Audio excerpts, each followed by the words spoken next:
धनतेरस की पौराणिक कथा। जब किसान के घर ठहर गई मां लक्ष्मी।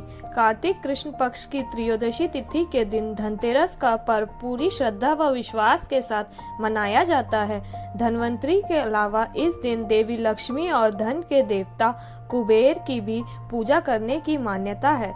इस दिन को मनाने के पीछे धनवंतरी के जन्म लेने की कथा के अलावा इसके बारे में एक दूसरी कहानी भी प्रचलित है।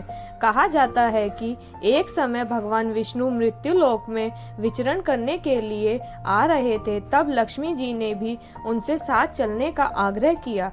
तब विष्णु जी ने कहा कि यदि मैं जो बात कहूँ तुम अगर वैसा ही मानो तो फिर चलो।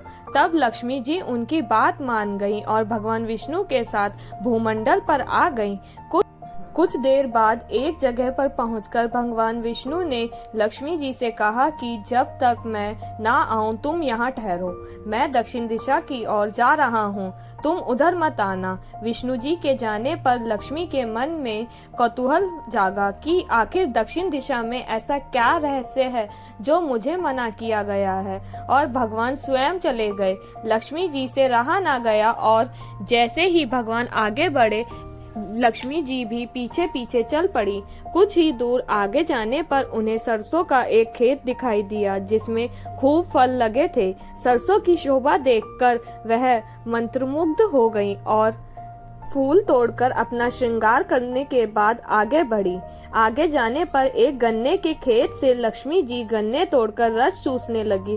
उसी क्षण विष्णु जी आए और यह देख लक्ष्मी जी पर नाराज होकर उन्हें श्राप दे दिया कि मैं तुम्हें इधर आने को मना किया था, पर तुम न मानी और किसान की चोरी का अपराध कर बैठी। अब तुम इस अपराध के जुर्म में इस किसान की 12 वर्ष तक सेवा करो। ऐसा कहकर भगवान उन्हें छोड़कर क्षीर सागर चले गए।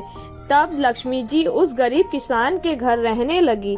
एक दिन लक्ष्मी जी ने उस किसान की पत्नी से कहा कि तुम स्नान कर पहले मेरी बनाई गई इस देवी लक्ष्मी का पूजन करो, फिर रसोई बनाना, तब तुम जो मांगोगी मिलेगा। किसान की पत्नी ने ऐसा ही किया। पूजा के प्रभाव और लक्ष्मी की कृपा से किसान का घर दूसरे ही दिन से अन्न धन रत्न स्वर्ण आदि से भर गया। लक्ष्मी ने किसान को धन धान्य से पूर्ण कर दिया। किसान के 12 वर्ष बड़े आनंद से कट गए। फिर 12 वर्ष के बाद लक्ष्मी जी जाने के लिए तैयार हुई। विष्णु जी लक्ष्मी जी को लेने आए तो किसान ने उन्हें भेजने से इनकार कर दिया। तब भगवान ने किसान से कहा कि इन्हें कौन जाने देता है, यह तो चंचला हैं, कहीं नहीं ठहरती, इनको बड़े बड़े नहीं रोक सके। इनको मेरा श्राप था, इसलिए 12 वर्ष से तुम्हारी सेवा कर रही थी। तुम्हारी 12 वर्ष सेवा का समय पूरा हो चुका है। किसान हठपूर्वक बोला कि नहीं, अब मैं लक्ष्मी जी को नहीं जाने दूंगा।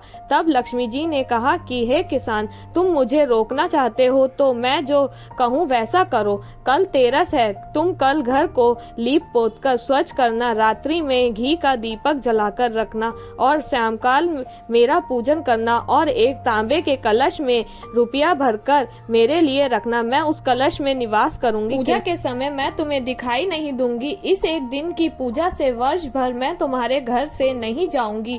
यह कहकर वह दीपकों के प्रकाश के साथ 10 दिशाओं में फैल गई। अगले दिन किसान ने लक्ष्मी जी के कथा अनुसार पूजन किया। उसका घर धन धान्य से पूर्ण हो गया। इसी वजह से हर वर्ष तेरस के दिन लक्ष्मी जी की पूजा होने लगी। अगर आपको यह कहानी अच्छी लगी है तो please like share and subscribe the channel. Thank you.